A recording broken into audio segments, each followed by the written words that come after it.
Kumusta mga amigo? Mukhang nanganganib na umalis si LeBron James sa Los Angeles Lakers kapag hindi nagkaroon ng magandang moves ngayong offseason para makabuild ng roster na kaya magkampiyon or at least magkaroon ng chance na mag-compete sa kampyonato. After na mag-opted in ni LeBron James sa kanyang kontrata para manatili sa Lakers ay agad naman nagparinig ang kanyang agent na si Rich Paul na naunawaan daw nila na naghahanda ng Lakers para sa future at napakahirap daw manalo ng kampyonato kung ganito ang sitwasyon. Ang gusto pa naman daw ni LeBron ay sulitin ang kanyang mga natitirang paglalaro sa NBA at manalo ng kampyonato. Nilinaw din ni Rich Paul na hindi sila humihingi ng trade. May lumabas pa naman na report na pinipreserve ng Lakers ang kanilang cap space bilang paghahanda para sa 2027 off-season upang makakuha sila ng isang superstar na pwedeng i-partner kay Luka Doncic ayon yan sa report ni Dave McMenamin. Well, sino-sino nga ba ang magiging free agent or may player option that time? Andyan si Nikola Jokic na may player option sa 2027 at higit pa doon, siya din ay kaibigan ni Luka Doncic kaya malay natin ma-recruit siya ni Luka sa Los Angeles Lakers. Kaso ang masama dyan kung si Luka ang ma-recruit. Ang iba pang mga player ay sina Giannis Antetokounmpo na may player option din, Karl Anthony Towns at Donovan Mitchell na parehong may player option. Kung ganito ang plano ng Lakers, nako talagang mahirap manalo ng kampyonato ngayon o magbuo ng isang contender na roster. Nagsimula na ang free agency at sa day 1 ay iniwan na ni Dorian Finney-Smith ang Los Angeles Lakers para makapunta sa Houston Rockets for 4-year, $53 million.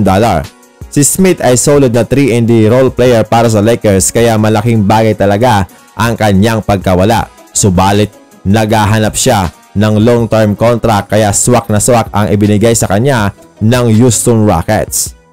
Agad naman pinalitan ng Los Angeles Lakers itong si Smith ni Jake LaRavia, isang 6'7" sharpshooter mula sa Kings for 2-year, $12 million mga amigo.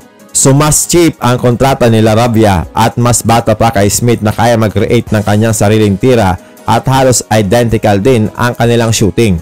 Naglaro si Jake LaRavia sa Memphis Grizzlies at na-trade sa Kings sa kalagitnaan ng season. Gusto siyang panatilihin ng Kings subalit nabigo nga ang transaksyon kaya agad naman siyang nakuha ng Los Angeles Lakers.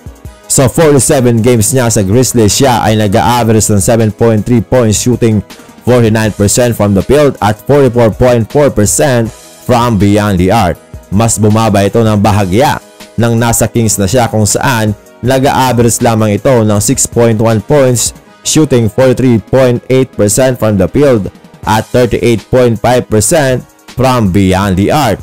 Pero ginagawa niya lamang ito mga amigo sa loob lamang ng 20 minutes of playing time.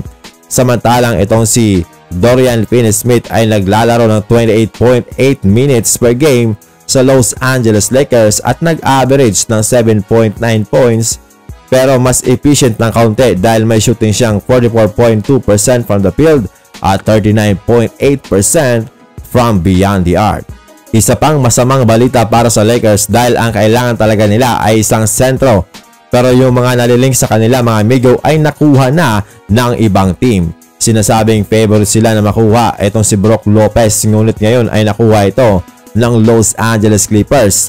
Si Clint Capela na sobrang nahirapan silang makuha sa trade at ginipit pa sila ng Atlanta Hawks para ibigay lamang ang demand nito ay hindi pa rin nakuha ng Lakers ngayong free agent na ito at napunta pa sa Houston Rockets. Halimaw ngayon ang Rockets mga amigo, mukhang planado ang lahat at porsigido mag-compete sa kampyonato. Nakuha nila sa trade si Kevin Durant last week tapos simula ng free agency ay nakuha nila si Clint Capela at Dorian Finney-Smith. Napapirma pa nila ng extension si Jabari Smith Jr. Sabay napapirma si Fred VanVleet sa friendly deal na 2-year, $50 million.